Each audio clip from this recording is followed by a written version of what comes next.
Good morning to you, our audience.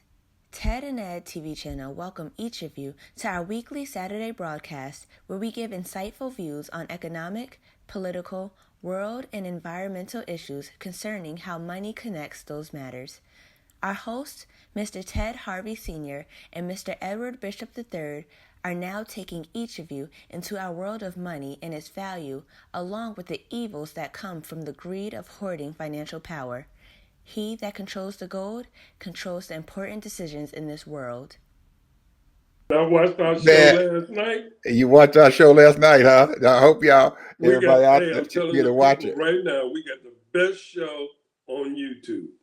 We got the And best I done show on watched them YouTube. all. Yeah. Man, it's always good to hear, even from, close by. It's always good to hear you got something going on, because then that you feel good about all that work that you have to do to put all that crap together. But if you're going to do something to it, if you don't like doing it, you're not going to do a good job at it. Really. If you don't like doing something, you are not going to do a good job at it. So I like doing this. It occupies a lot of my time and stuff, but I just like doing it. I feel guilty a lot of times because I don't think I'm doing enough and everything to make it even better. So every time you see a production going out, you're going to see a little bit different stuff going on. So I always try to change up a little bit, make it a little fresh, and not just the same background and all the other stuff and how it looks. So we'll see. Well, Anyway, let me just say this, because I have got something special that was written in 2016 that right now, it'll take about 20 seconds to read this, what this person wrote. And then when I tell you the name, you're going to say, what? It says, during the next 4 years, as we endure the hardships that have been predicted for us and signaled by the hideous behavior of those basking in bigotry and racism, we must focus on learning, building, and implementing within a framework that is meant to abase us by destroying our dignity and devaluating our self-worth to the point that we are immobilized by apathy and hopelessness. We will appear to be free, but will be lying in Putin's trench of limited existence, supervised by a systematic contemporary slave master. However, if we can successfully mobilize our knowledge, capital, and our combined wealth, and our vast spirituality that fuels our faith, we can overcome this. We must unify, make those tough decisions and sacrifices, and we must select virtuous leadership and hold them accountable for the outcomes generated by their actions. This is a road that will certainly not be easy because of the requirements for a multi-pronged, multi-level approach. But we can do this. We can overcome this. You won't even guess who wrote that.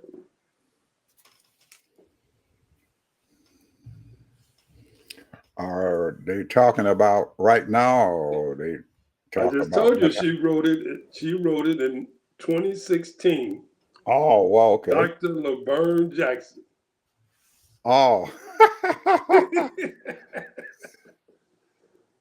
uh we haven't spoken. LaVerne Jackson, a black woman.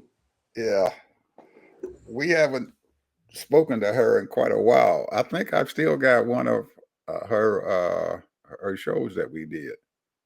I don't know if it's sitting on in our list out there, but I know I've got a copy of it somewhere. So I'm gonna look it up and pull some of her ideas and stuff up. But 2016, she did it well.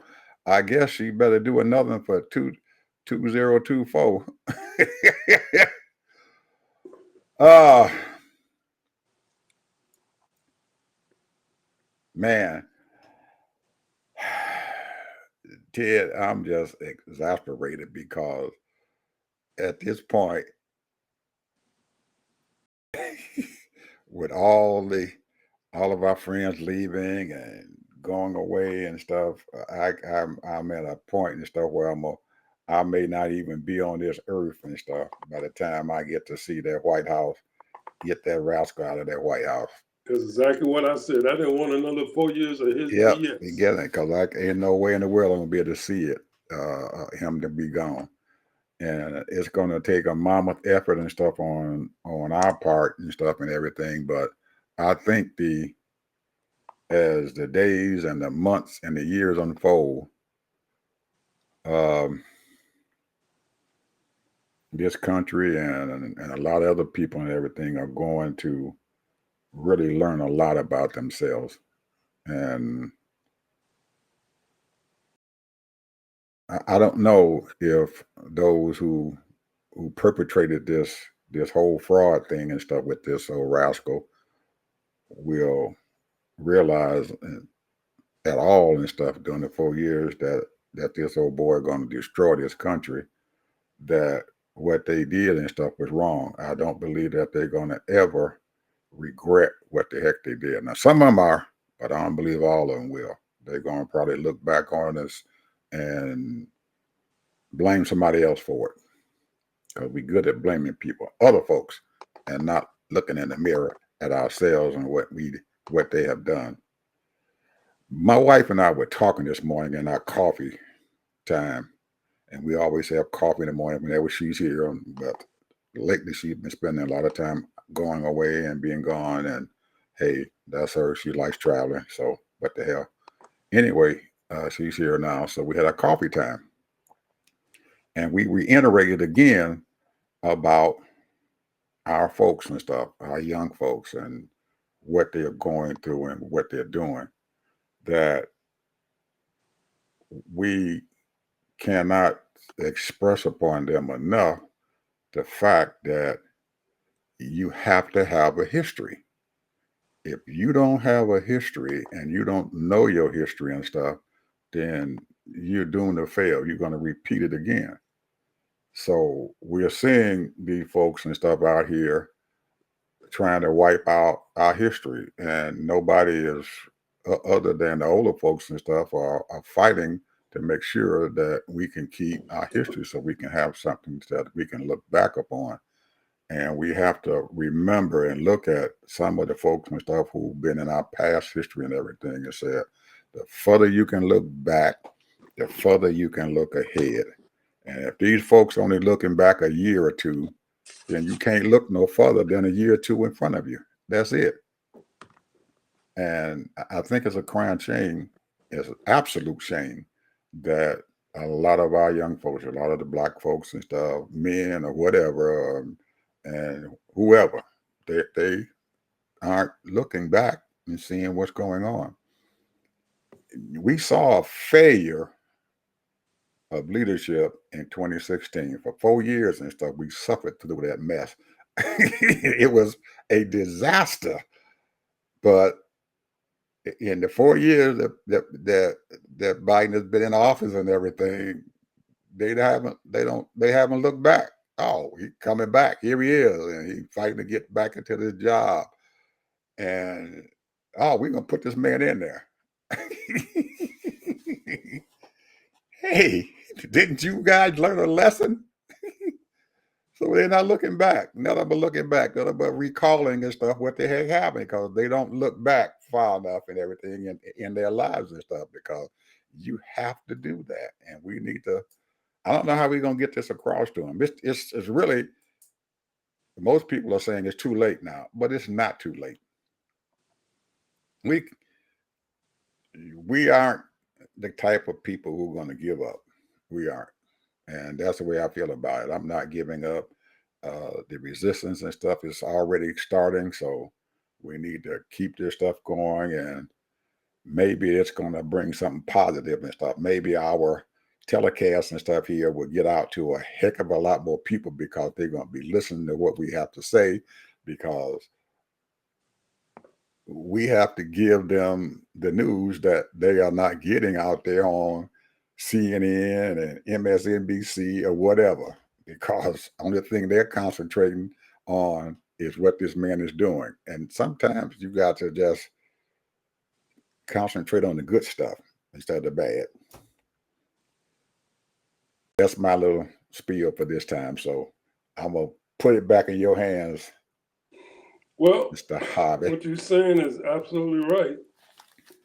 And when you was talking about young people,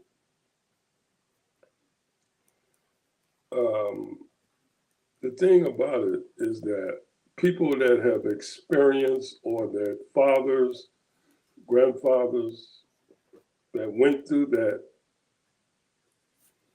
big ordeal back in the 20s and even prior to that, and the 40s and 50s and 60s, the people that went through that, they might have told their children a few things or two. Those are the people. But now you got a lot of people that's in this country, black and otherwise, that's only been here 50, 60 years, and a lot of them much less. So they don't care. They're not concerned. The only thing they care about right now, because there's so much here to offer. And when we came up, when I was a kid, and I can remember adults saying it's the only 3 jobs that you can get, that you're black, is a bus driver, a police officer, and a postal worker that was making any money. Or a garbage man. Garbage man, and if you're lucky, a factory job. But it was hard to get into the union for a black man. So the thing is that the opportunities now, because see, you can go from one job to the next, get hired, they fire you or whatever, and go to the next job, and they're happy. But nowadays, you just can't be making 50, 60,000. You got to be making 80, 90, 100, $120,000. And now your value might be, and your education level might be that, but will they value your education? Will they value your knowledge? Now you might be just as good as those other people, but you're not better. You have to be exceptional. You got to bring up more ideas. You can't just skate through and be mediocre. And you'll see that. They'll see that. They'll play it off for a minute, and then they'll realize, wait a minute, I'm working twice as hard as them. They're getting promoted. My production is much higher than theirs. See, they don't see those little nuances. Now, if you have your own business, that's a different story. So that's what my recommendation is. Any kind of way that you can have your own business, and you can make scale, and you can make the kind of money you want to make, then that's different. But if you're planning on working for a corporation, if you plan on working for the government, the state, the federal, anything, you're not going to be treated the same. Unless you're a genius category, you're very, very, very smart. You got to be exceptional. And only a few people, and that's all people, are exceptional in what they do. Most of us are a little more than mediocre. And the reason why that is because we work harder. Not necessarily we're smarter, we just work harder. And that's where you have to do it. So, and now everything is so technical. You got to know a lot of stuff. A lot of stuff, bro. This ain't manual labor here. This is all fingers and eyes balls and brains. I'm going to tell you, Ain't nowhere in the world at this age of man to learn 10 or 15 different codes. You understand what I'm saying? I'm hear you. So I'm just, so that's the whole thing. That's all I'm saying, because I mean, I don't know. I don't know, the landscape as far as what's going on, because I was just reading this is another book I love to read, Bad Money. And they were saying in 1950, manufacturing was over 29% production. That's how much the job market was, 29% in America. It is now less than 5%. Now, you know what took its place? The financials. The financials. When the stock market started working and people are they're into finance now. Your mortgages, they're into the stock market, they're into all kinds of, ways of making money that way. Now it just reversed. The finances now is over 20% as far as the GDP. So our GDP right now, is a lot of it is just this technical stuff, this finance stuff. That's what mostly it's not manufacturing. That's why you keep on hearing, we got to bring manufacturing back. We got to bring manufacturing back. And manufacturing now is almost, I would say, what you think, 75% automation? I don't know if it's that. I don't know if it's that high and stuff. But if anyone is thinking that we're going to go back to manufacturing and that's going to be our main source of revenue and income for anyone, they are fooling themselves. And anybody who tell them that they're going to bring it back, they are fooling themselves. I'm sitting here and stuff, Ted, and I'm thinking to myself, how do we move forward here? How do we get past what's going on here and get out there and start becoming profitable and stuff, and making sure that our candidate and stuff had a vision for 100 million people. Yep. She had a vision for 100 million people. Now, that vision and stuff for those 100 million people that she was looking to bring up and everything is gone. So, and we know that the criminal who's going to the White House, and he is not my president, he's a criminal. And anytime I mention him in this telecast from henceforth, you're going to hear me say the criminal, because he is a criminal. He is a felon who is in the White House, is not there to give 100 million people a tax break.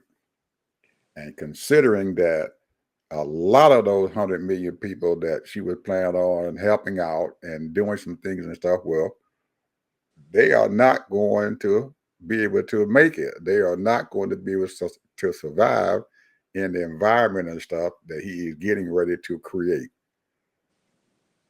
So how do we move forward? How do we can't let that idea that she had die. It can't.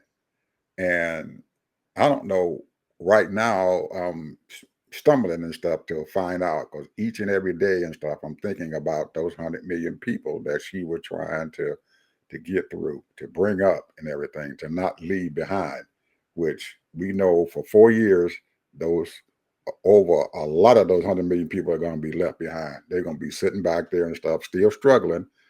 In 2028, they're going to be still struggling, trying to make a living and stuff and scratch a living out of this environment. A lot of them not going to make it. A lot of them going to die. A lot of them are going to go away. But only those strong and stuff will be able to figure out how to deal with this thing, going to be able to survive. But we just can't just throw those people away. I don't see us throwing those people away. That's a lot of people in this country, Ted. 100 million people who are, their vision is gone. So, and a lot of them don't even realize it. That's the sad part about it, man. They don't even realize it. That's sad. I mean, they don't believe. It's sad. They didn't believe the 2025. Now, you know, he just appointed and got the guy that wrote 2025 in the White House. And you know they want to gut everything from suits to nuts.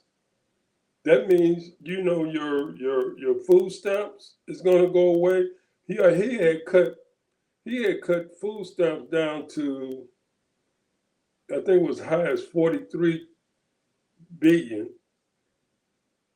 and he cut it down to under 40. That's a lot of money. You know, that people just got less food stamps, or whatever they call it. They don't call it food stamps no more. They call it something else. But the thing is that what you're going to have is more people going to these Christian, what they call them, pick up groceries at Christian store for free. That's what they're going to have. Food pantries. Pantries and all that kind of stuff. Food pantries. So, yeah, food pantries. You know, the thing is that helps really when people get those kind of things. What they do is they spend money, and you know, and that helps businesses. But if you're giving it away to other people, you know, you go into churches and stuff and line up for free food every week, you're not doing anything for the economy. And you know, 43 million people was on it, and they cut it down to under 40. And you're probably gonna have about, you know, 45 million people gonna need it. Now, what the total that was spent on it, I have no idea, because you know, agriculture does all kinds of things. So that's something that we got to look into and see what actually is spent on giving out those cards. What they call them, I forget what they call them. Whatever cards they use.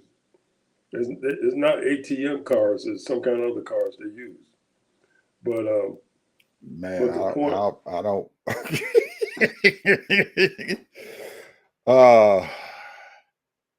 don't use them. I don't use them, Ted, and stuff, because I don't. You know, we don't qualify and stuff for it. So yeah, that's what I'm saying. Yeah, we don't qualify for it. But I know what you're talking about, and I know a lot of people out there, black and white, they know what they are because they're using those cards to buy and purchase their food and stuff in the grocery store. And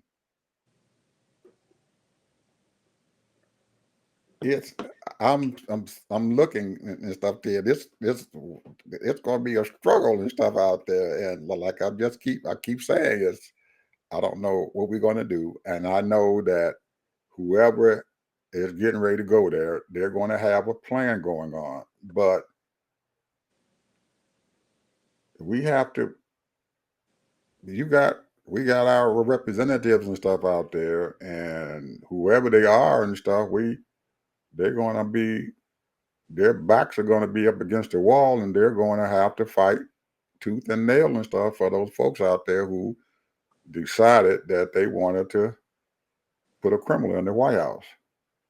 So I don't know if they're going to, the ones who are still standing and everything are going to have the wherewithal and the will to keep on fighting. Because well, I'm gonna tell you this. Who do you fight for? And who do you fight for if they done gave up? If they done gave away their What did the VP say? Your power is your what? Vote. Your power is your vote. And if you Right. don't go out there and vote, you done lost your power. Power. And how many times that you have to tell people that your power is your vote? You have to get out there and vote. You have to do whatever. And I don't care if you're working 3 jobs. You're going to have to make some time to get out there and get your vote and your voice heard. But how many times do we have to sit there, Ted? And after a while, you're going to get the people who will have stuff are going to say, hey, if they don't care about themselves, why should I? Well, this is the whole thing, and you're exactly right. And I think that this is what we're coming to right now. Because I'm listening on YouTube to some of these people, and a lot of these people that got money, I'm talking about in the 10% rank, they saying, hey, you got to focus on yourself. Mm-hmm. Because these people that didn't vote Mm-hmm. and talking about it don't mean nothing, Mm-hmm. we'll see if it don't mean Yeah. nothing. But I can understand their compassion and stuff and what they're feeling and stuff because I'm feeling the same way. Even though I'm sitting there telling you there's 100 million people out there that are gonna need some help and everything to get through this whole mess. And they are not going to get that help. And I'm looking to myself and everything, how in the heck do I fight or do I give ideas and stuff to them to get themselves through this whole mess and everything when they didn't even care about it themselves. And the only thing that I can look for is those children that they are dragging along with them who can't help themselves and who are the chief people and stuff and everything that this SNAP and everything is going to affect. Those Oh, that's what kids it's that you called. You're have right. to feed. Huh? Is that what it's called? SNAP? Yeah, that's what they call it now, SNAP. That's the program called SNAP. Uh, but these children and stuff are the one who are going to be suffering and stuff. And how do we bring compassion and everything to a group of folks and everything who don't care about them? And how can you and apathy and stuff is going to set in, even with the representative that they continue to send back to Congress and allow them to govern what happens to them because everything begins and stuff in the legislative branch of government. And if your legislative branch of government don't care about you, then you're gonna lose out on the pie. The pie gonna be dealt out to the people who got the money. Yep. That's the pie. The pie gonna be dealt to them because they got the money. But also, I look to what happens and stuff in those, as Michelle Obama was saying in her last speech and everything, and she was trying to tell the audience and stuff how she can go from the boardroom to the barbershop. And she understands what goes on in the boardroom. She understands what goes on in the barbershop. Okay. So she mentioned something about the boardroom that is still bouncing around in my head. And what she said about the boardroom and everything, it makes a whole lot of sense. And I guess their attitude and their mentality and stuff toward that is that it doesn't matter who gets there, we're going to figure out a way to win. So I don't know how we relate that back to the barbershop and the streets and stuff out there for the people who need it because they're only thinking about one daggone thing, and that's themselves. And they're not caring about what's going to happen to them tomorrow or the next day because they are disillusioned. Now, we can have all the compassion and all the vigor and stuff that we have because our our children are okay and we are okay. we're making it, even though we're retired. We are making it in this society. So, and we still got. I can go to the store and buy food, and anybody come to my house got a meal, they're gonna be able to eat, and I feel good about that. I get a car and stuff. Can get all that. But there are a lot of people out there and stuff who can't do it. They are struggling every day to live, and they have become disillusioned with this whole system. The disillusion in this whole system is correct. However, the thing is that times have changed. And, President Obama when he was in office, he had all kinds of programs for people to go back to school, to get in school. He tried to get them to say, get a trade. He even had junior colleges to be free for a lot of different areas, learn a trade and all that kind of stuff. You had the opportunity, but a lot of people took advantage of it, and a lot of people didn't.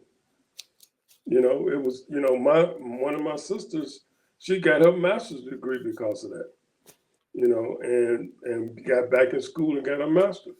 So the thing is that you got to do what you got to do in order to keep up. We live in a capitalist society. That means your job that you had 5 years ago might be gone. We did a thing not long ago of the corporate 500. A lot of those corporations are gone. No more. They're gone. Boom. No more in the corporate 500. They've been replaced. So nothing stays the same. Everything is going to change all the time. Everything is going to evolve. So you got to figure out, how do I keep up, or do I do different things? What you was selling to make $1 yesterday, people are not buying no more. You got to find something else to sell. That's all. And you got to adapt. That's what intelligence is, being able to adapt. Because nothing is going to stay the same. Your neighborhood is not going to stay the same. Unless you're in a gated community like you is, or something like that, or somebody. But other than that, that's it. People, your neighborhood is going to change. You got new people all the time. People are going to be buying and selling your houses around you. And next thing you look around, what happened to Fred? What happened to Mary? They're gone. Next thing you know, you got people, and I'm not putting nobody down, I'm just saying, you got people that's not making as much money as you. You think you can live in that house for 30 years? I'm sorry, buddy. You ain't living in that high area. You living in a $250,000 house. People that left, they moved to a $500,000 house. Them days are gone. You can't be living in no house nowadays for 30 years. You gotta buy that and go on and move on to the next. Well, we about there. Me and my wife, we getting close to the end of them 30 years there. Yeah, but did you hear what I just said earlier? The thing is that when the value of a house goes a certain, see most people, you know what I'm saying? When we talk economics, we have different classes of economics, classes of income. So, and if you bought a house that's in that income, and that means that those people can afford to keep that house, and then revitalize it, remodel, all of those things, keep it up, and the whole 9 yards, pay their property taxes and everything. So that neighborhood is vital. So people are not buying and selling. How many houses do you know that's been bought and sold in that neighborhood over the 30 years? In my neighborhood? Yeah. These houses turn over every 5 years, all of them. And they probably either moving out or they moving up. They come in and they buy the houses at these exorbitant prices. They turn around and put money into them, and then they turn around and sell them for a higher price, and they make a profit and leave. Yeah. They make a profit and leave. It's Ted. If I told people what is going on here in this neighborhood, they would not believe me. It's unbelievable what is going on here in this neighborhood. Now, if I go where the middle class, the lower middle class folks and stuff live at, they couldn't fathom what I'm seeing and what's going on around me. It is unbelievable. Now, Biden came in office and stuff, and now the folks where I'm at are getting richer. Yeah. They're not in that. They don't care about did the food prices go up. They don't care because they got money to buy it. It's not hurting them at all. And 9 times out of 10, they don't even go to the grocery store. They don't. All the grocery stores around us and stuff have expanded the parking lot area where these people drive their car up and they park their car and they text these folks and they bring their food out on a cart and they raise their trunk up and put their food in the back of their trunk, put the trunk down, and they drive away. They don't go in the store and shop anymore. Whatever that price is, they just pay it. Some of them sitting at home, they don't even go outside their home. They bring their food to the door and sit it down. They don't worry about that. But that's them 100 million people out there who can't do this. There's 100 million out there who can't do that. They can't do that. That's what I'm saying. You guys don't believe what the heck is going on. It is unbelievable. And they can't fathom and stuff, poor folks anymore. They don't. They don't fathom poor people anymore. It doesn't dawn on them that people are poor. They walk around, Ted, and most of them don't even lock their door and they're going on vacation. They're not worried about somebody breaking in their house because everybody everybody got what they want. They don't care nothing about that. Well, he got more than I got. They don't care because they're gonna get it. They're gonna figure out they got a way of getting just as much money as their neighbor got. It doesn't bother them. So that's why I'm mentioning it to them. There's 100 million people out there who not going to enjoy what they're enjoying and stuff here. And they're never going to be able to enjoy what they're enjoying here. And these people and stuff are just as happy as a lark to see the criminal get into the White House because they can deal with the criminal.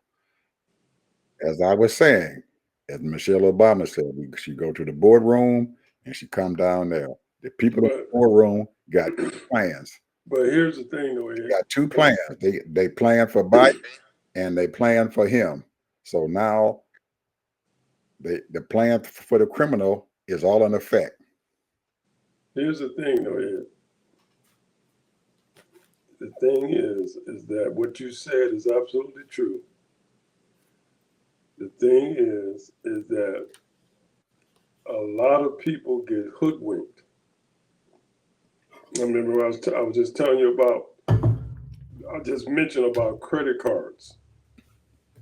Now here's the thing. Look at this. We're talking about finance. This is one of the things they make billions of dollars off of this. It says the 1-2 punch of income vulnerability and rising costs has weakened the middle class at the same time that the revision of the rules of financing delivers a death blow to millions of families each year. Since the early 80s, the credit industry has rewritten the rules of lending to families.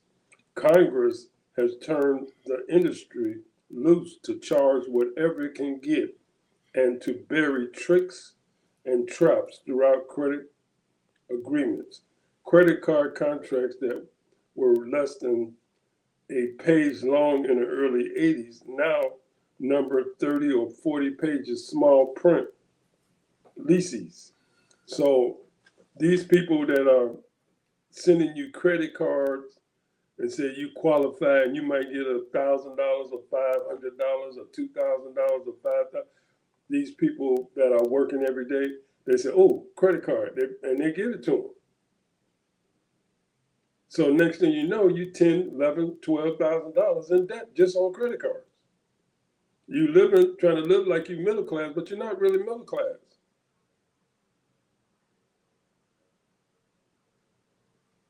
That's the problem. Debt. And then you hear these multimillionaires and billionaires, I love debt. I love debt. I got 5 houses, I got this and I got that. And, I heard this one, what it said, Rich Dad, Poor Dad. You ever seen him? You know who I'm talking about? Mm-hmm. I can't think of his name. I got about 2 or 3 of his books. But here's the thing. The man claims that he's $1 billion in debt. Mm-hmm. So the thing is, you can't live like these people, because, they got ways to do that. Because, for example, I don't know if you and I was talking about this. I was talking to somebody that, the Carters, you know who the Carters are? Mm-mm. Jay-Z and Beyonce. Oh, They bought a $200 million right. In California. house Yeah. in California in Beverly Hills, Yeah. and they didn't have to pay a dime for it. Yeah. And then they did a loan. They did a line of credit based on their income, not necessarily their income, but their worth. So they bought it cash, and then later on they got a mortgage on it. Mm-hmm. What did I just tell you, Ted, that happens here in this neighborhood? There folks come in here, they'll buy a house and pay $600,000 for it. They'll put $100,000 into it and take it up. They done got $100,000 invested into the house, and they turn around and sell it for $800,000. Well, they made $100,000 profit.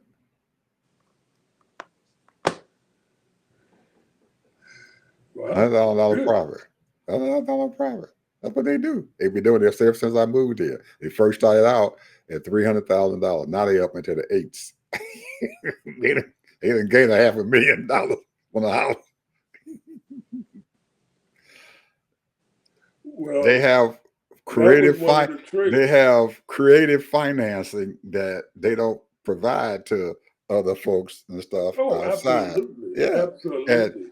And you were right, Ted, about these credit requests. They'll send them to. I get them every day. They go in my mail. I look at them and they say, "Well, Mr. Bishop, we can give you up to $50,000 and stuff and everything. You can get you and stuff for it." And then I look at it. I say, "Oh, okay." So the next thing I look at, which most of the folks in the hood don't look at, is what is the interest payments on that loan. And most of the time, the interest payment, they say from 15 to 28% interest, which is ridiculous. It's ridiculous. So until I see the interest rate fall down for them to give me their money, I tear that up and throw it in the garbage. I get two or three of them a day. But see, there's other alternatives out there that we're going to be talking about with our audience and stuff and everything when we start heading through this system. How are we going to navigate? Because we have rebranded ourselves to the money connection. So we're gonna navigate you guys and stuff through this whole daggone thing. How you guys are gonna be able to make money and stuff and everything and keep your head above water and get rid of that debt. Well, That's that's the one of game. the first things to do to get rid of the That's debt. the get. You're gonna get rid of that. We're gonna navigate. We're gonna continue to let you guys do this stuff, but we're gonna get rid of the debt. They have programs out there. Each and every company out there who sells a product. I go to Amazon and I'll buy something from Amazon. Okay. And when I buy it and stuff, they have a credit thing that they give me. I got so much credit that I can get. But when I buy something and stuff, they'll tell you, we will give you this thing at 0% interest if you pay it off in 6 months.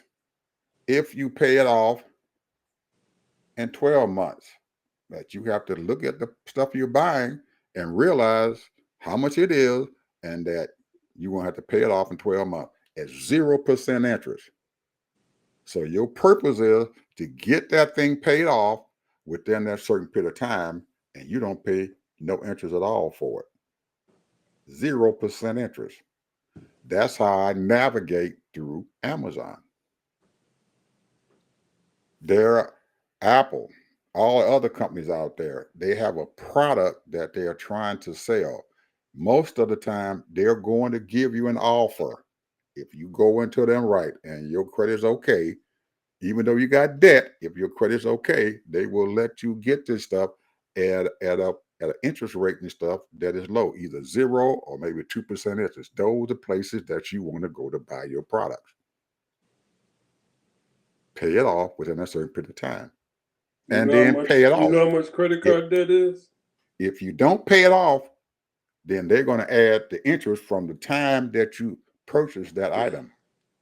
And you're going to be paying off a heck of a lot more money. But go ahead, Ted. Go ahead. That's just one idea. Credit card debt is a total of $1.7 trillion. Mm-hmm. You have different states. Now, this is how good they are, Ed, because they can tell you exactly what the average per state, per household, average what their credit card debt is. New Jersey's is the highest of $8,900. Mm-hmm. Connecticut, 86. Maryland, 86. New York, 85. Massachusetts, 84. Mm-hmm. And you know what those interest rates that they're paying on those credit cards. Mm-hmm. So, I got a couple of credit cards, but I keep mine down, bro. Mm-hmm. And so the thing is that that's what you have to do. If you're going to have credit cards, hey, keep them down below $2,500, $3,000 or less. Mm-hmm. Pay them all off. And pay more than the minimum payment. They're going to give you a minimum payment that they're going to give you. Every time you get your bill, they're going to have the minimum amount of money that they want. If they're giving you a minimum amount of $200, pay $350. Then you're going to accelerate your debt down, just like you do with your homes and stuff. Instead of paying 12 months of payments and stuff, every year you give them 13 months of payment. You're going to accelerate your debt going down. Paying off the principal. Paying it off a heck of a lot faster. You do the same thing with your credit cards. Quit paying that minimum amount of payment. Pay more. And that will get your debt down. You got to be slick too, because sometimes what they do is if you don't watch it, you might pay that extra payment and they're not paying it on the principal. So you got to make sure that they pay it on the principal. Well, on the mortgages. They're not gonna do me like that because I watch my stuff, man. You have to watch that's the whole thing. doing. It's just like, money is just like voting and being engaged in politics. You got to watch everything. You gotta watch it. You got to watch everything when it comes to politics. When it comes to politics, when it comes to money, you got to watch every dime. You have to watch your account. You got to And, have a budget, all of and that stuff, because they will rip you off. and and keep in mind, nothing is free. There you go. Ain't nothing free. If they There tell you you go. this is free, no, it's not free. There is a cost to it. You just got to figure out what that cost is at. I get people coming in and say, "Well, we're going to give you a a tool, piece of a tool. We're going to give you a drill and stuff and everything free."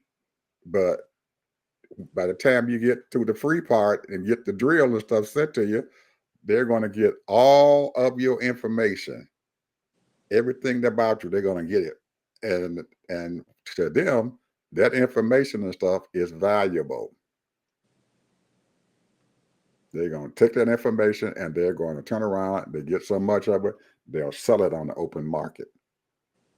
I'm going to sell this information to somebody else because somebody's going to buy it. They're going to buy it because they can use that information and stuff to do all kinds of stuff with it. They Well, let's to give you emphasize offers. this. You keep on talking about this 100 million people. Mm-hmm. Just think what the VP Harris would have done by building those 3 million homes and other things that she was planning on doing. How many people that she would have helped Mm-hmm. in getting proper housing? Mm-hmm. Now, think about this. Right now, who has the bulk shares? I wouldn't say all the homes, but I would say about 30% of the market. These major corporations. They have bought up all these homes and they rent them out. That's income for them. Plus, Or, plus they yeah, need that property to go up. or they sell them to people and stuff at an inflated price. Yes. If the house is worth $100,000, most of them going to sell you the house for $150,000. There you go. Or they're gonna, if the house is worth $200,000, they're gonna sell you the house for $300,000. There you go. And that's how they're gonna make their money. If they bought that house for $60,000 and they sell it to you for $150,000, they done made a huge profit. Yeah. Not counting the fact that their buddies and stuff and everything, their own the mortgage companies and stuff that's gonna give you that mortgage and stuff for your property, and they still gonna make more money and stuff off of you. They're making They might have a subsidiary that might even killings. do the loan. They're making a killing off of you. Yeah. But most people and stuff, Ted, don't think that they can deal with that. But there is a way that you can deal with that, even if you got a lot of debt on you and stuff. There's a way to get rid of that debt, but you just have to be persistent about doing it. And like I was just saying to them, instead of paying the minimum payment, you pay more. They send it to you for $200, give them $300. It might hurt you and stuff for a little bit to give it, but you keep on giving it and stuff and everything, you're going to celebrate that debt going down. And like you just said, you have to keep an eye on them because they may not do what you want to do. Or what happens and stuff and everything, if that, depending on how you make your payment and stuff and everything, they may not credit your account for 3 days. And during that period of time, for them 3 days, they making money off of you. And people might not think that's a lot of money, but just like you just said, Ted, there's 100 million people out there. And if they Nickel and hold your diming thing you. back for 3 days and they're only making, say, $2 off of them holding it back for 3 days, they're going to make $2 off of you. But $2 with 100 million people is what? $200 million that they making. But it's much higher That's than a that. lot of money for holding it back Making 2 way days. more than that. Yes, sir. And here's the thing too. The one thing that you have to realize too. Here's the thing. As the property goes up, and I think we mentioned this before. Okay, if the house at one time was $350, now it's worth $450. Mm-hmm. Now what happens? Your property taxes goes up. Mm-hmm. So now when your property taxes goes up, and let's say now you've been paying on this house and everything like that. And let's say you end up paying it off. Your house is paid for. Only thing you got to pay is property tax.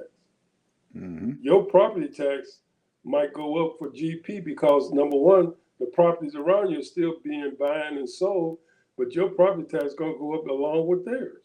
Mm-hmm. So now, at first, when you first got in the house, you was only paying $6,000 a year. Now you're paying $12,000 a year or $15,000. You on a fixed income now. Okay. So Final a word, lot of Ted. times what's happening is that people, I'm talking about retired people right now are losing their homes because they can't pay their property tax. Mm-hmm. Their house might be paid for Mm-hmm. or almost paid for, but they can't pay that property tax. And now here in Florida, if you ain't making no growing income, your insurance is going up too. Mm-hmm. When you was only paying $1,200 a year, now you're paying $2,500. All that adds up. So they're getting you coming and going. They got you on your credit cards, they got you on your insurance, they got you on your property taxes. Final word, Ted. People are hollering and screaming. Final word, Ted. We at your time period. Mama gonna be coming in there busting you in the head in just a little bit. Well, the only thing I'm gonna say is count every penny. Any bill that come in, be mindful. And the same thing with politics, with the political system. Be engaged. You don't have to be all radical and all that. Just find out what's going on in the community. And sometimes, like if I'm gonna say this. If I see something wrong, if a light is out, or if something is not quite right, I'm making a call to my mayor's office. Anytime you see anything that's not right, the street, the whatever, make a call. Let your taxes work for you. Mm-hmm. And see how long it takes for that to get fixed. Mm-hmm. Because if you make enough calls, that light is going to get fixed. You're going to get fixed. And my final word and stuff with this whole thing is that I was a little boy. My mother always told me one thing. She said, Edward, I don't care what you do, save something every day. You come through my house, I got a jar here, I got a jar over there, I got jars all over the house. When I come home, all the change in my pocket go in my jars. I have no idea how much I got in them jars now, Ted, but one of these days I'm going to trade them in and get the money back for it. But if you save something every day, I don't care if it's 2 pennies, save something every day. It's going to add up. I'm telling you, people are going to add up. It has helped me all these many years and stuff. And I tell my children, I tell anybody, tell my grandchildren, every day save something. And it's going to add up. You keep putting 2 pennies in a jar every day, it's going to equal up to some dollars here real soon. And you just keep throwing it in there because it ain't going to hurt you. You're going to forget about it. And don't bother it. Save it and don't bother it. Don't spend it. That's my point for the day. Okay, there's a financial guru that I used to listen to him about 25, maybe 35 years ago when I was in California. And, some of the stuff he made sense, and all that. But he's been really going strong now. I can't think of his name, but I'm going to bring him up and I want to discuss him. I'll text you his name, then you can look him up if you want to. But he's been doing some, from what I've been reading, some underhanded stuff that's going on. So I'm gonna see. But he's talked a lot of other kind of people to join his club. So I'm gonna see exactly what's going on with him because so it's a whole lot of shysters out there. Yeah. And I would encourage people who looking at this our telecast and stuff. If you got a question about what we're talking about, or if you got something that you having a problem with, let us know. Send us a comment. We'll answer it on our show. We give you an answer. So we're about To to the end best of about. our abilities. We're not financial We not, advisors or but anything we like that. if we can't give you an answer, we're gonna find somebody who can give you one. Oh yeah. Yeah, we're gonna find somebody who can give you one. Cause we got all the time in the world to go out there and find somebody. Somebody got an answer for you out there. Somebody. And it may not be what you want to hear, but we got an answer for you. So anyway, we just about the end of our show, people. We enjoyed ourselves, and you 100 million people and stuff and everything. We're gonna look out for you. Just keep on following us. So talk to you later. Bye bye.